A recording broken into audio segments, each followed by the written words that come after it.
Who's the most hopeful person you know?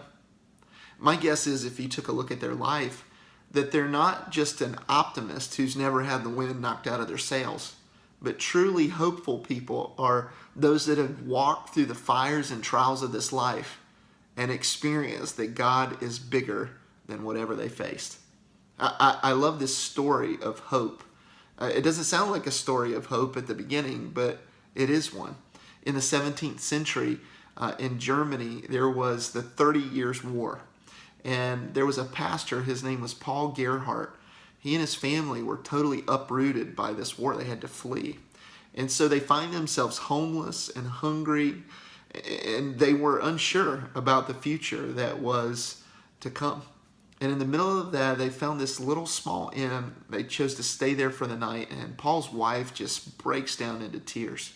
She was totally done. In the middle of that moment, she felt overwhelmed by worry and fear and anxiety, and her life was anything but happy. And Paul opened up the scriptures with his wife and talked to her about the hope that was available and the promises of God, and they chose to focus on those promises. And she started to calm down and to be at a place of peace. And so as Paul wrapped up with his family, he walked outside to the garden, and even though he had just comforted his wife, he started to feel the weight of despair as well. And out in the garden, he just laid everything bare. He started to weep, and he was feeling like this was a hopeless situation. And so he chose in that moment to pray. And as he prayed, he declared his trust in God, that God was bigger than his situation. And do you know what happened? Hope rushed in, met him right where he was. It wasn't long after that, in the midst of this same circumstance, even though nothing had changed, Paul's attitude had changed, and he was hopeful. Here are the words of a hymn that he wrote in the middle of this storm in his life. Here's what it says: "Give to the winds thy fears, hope, and be undismayed. God hears your sighs, and he counts your tears. God will lift up your head. Through waves and clouds and storms, he gently clears the way. Wait upon his time, so shall the night soon end in joyous day." The Apostle Paul talks to the church in Rome in Romans 15 verses 7 through 13, and he has this unbelievable prayer that he's praying for them. I think it's a great one for us to pray for ourselves, for our family members, and for our church. Here's what he says. He says, "I pray that you would be filled with all fullness, that you be filled with all joy and all peace in your believing."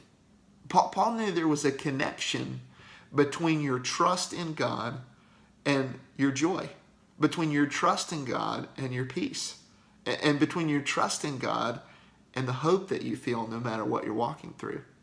Paul said, as you declare your trust in the Lord, something amazing happens. Even when you don't know how a situation is going to work out, even if you're unsure about what the next move is, even if it feels hopeless, when you declare and believe and place your trust in the Lord that he's bigger than whatever you face, something amazing happens. Joy rushes in. You know, joy is different than happiness, right? Happiness is totally dependent upon our circumstances. You take all of the wonderful things of life away, and you're not going to be happy, but you can still be joyful. Paul says that worry and stress and anxiety, in the midst of our declaration of trust in Jesus, that he's bigger than anything that we face, those worries and fears and anxieties get replaced with peace. And it all comes in this context of our trusting Jesus no matter what we're walking through. Paul says in the middle of those moments, something amazing happens.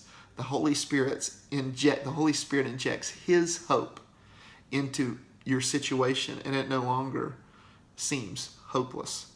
And so today in your community groups, you're going to look at this prayer. You're going to dig into the scriptures a little bit in Romans chapter 15, verses 7 through 13. And I just want to encourage you. You can download the discussion guide if you're not in a community group. Just dig a little deeper. You can click the link below in the comments section. But I want to encourage you today, no matter what you're walking through, even if it feels hopeless, declare your trust that Jesus is bigger than whatever you face. Watch how joy appears. Watch how peace replaces those anxieties and worry and fears. And you'll know that the Holy Spirit is whispering in your ear, there's no such thing as a hopeless situation with me. His hope will long outlast the trial that you're facing. So I pray that today you'll be filled with all hope, all peace, and all joy in the midst of your declarations of trust in Him.